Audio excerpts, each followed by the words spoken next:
Il Comune accelera i tempi per la creazione di una sede per le associazioni giovanili trevigiane. Domani è in programma il primo incontro con i rappresentanti di alcuni gruppi ed associazioni e dentro 2 o 3 settimane sarà pronto il bando per l'assegnazione. Sono già stati individuati alcuni immobili di proprietà dell'amministrazione comunale adatti alla bisogna. Alla riunione sono stati invitati anche gli attivisti del collettivo ZTL, ma solo ad una condizione precisa, sottolinea il sindaco Giovanni Manildo, che pongano fine all'occupazione dell'ex Telecom.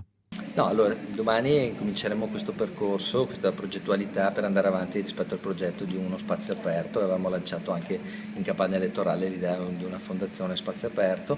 È un progetto a cui lavoreremo con alcuni consiglieri comunali, con alcuni rappresentanti di associazioni, comunque aperto anche ad altre associazioni per vedere di creare un pool di associazioni che possa partecipare ad un bando di assegnazione di alcuni spazi, di uno spazio del comune, in modo che questo possa diventare la casa delle associazioni. Sì, abbiamo più di un'idea, sono più di un luogo che stiamo valutando, pro e contro di vari luoghi, dipende anche dalla disponibilità da parte delle associazioni di poter concorrere alle spese di messa a norma di alcuni luoghi, quindi la nostra preoccupazione è quella di avere un luogo idoneo ad accogliere più di un'associazione, che effettivamente sia uno spazio aperto e agibile per le associazioni, soprattutto dei giovani.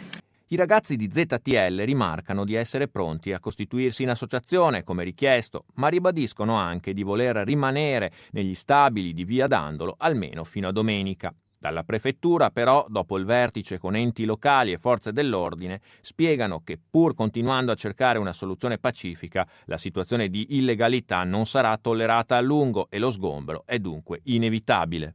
Noi li abbiamo invitati dicendo che abbiamo una concezione di bene comune molto chiara, vogliamo che si partecipi tutti alla costruzione di uno spazio aperto e condivisibile anche da altri, li abbiamo invitati a questo tavolo a condizione che lasciino spontaneamente l'ex Telecom. Abbiamo fatto una interessante commissione sull'ordine pubblico e sicurezza, sono state ribadite alcune posizioni, ma sostanzialmente il rispetto della legalità è una cosa che ci accomuna a tutti, quindi non siamo rimasti molto turbati. Ecco, noi come amministrazione ci stiamo adoperando in modo molto serio e fattivo per arrivare a una soluzione pacifica, quindi a un volontario rilascio dell'immobile da parte dei ragazzi, anche proponendo una soluzione costruttiva nella legalità appunto di trovare uno spazio condiviso per luogo di aggregazione che possa andare bene a tutti.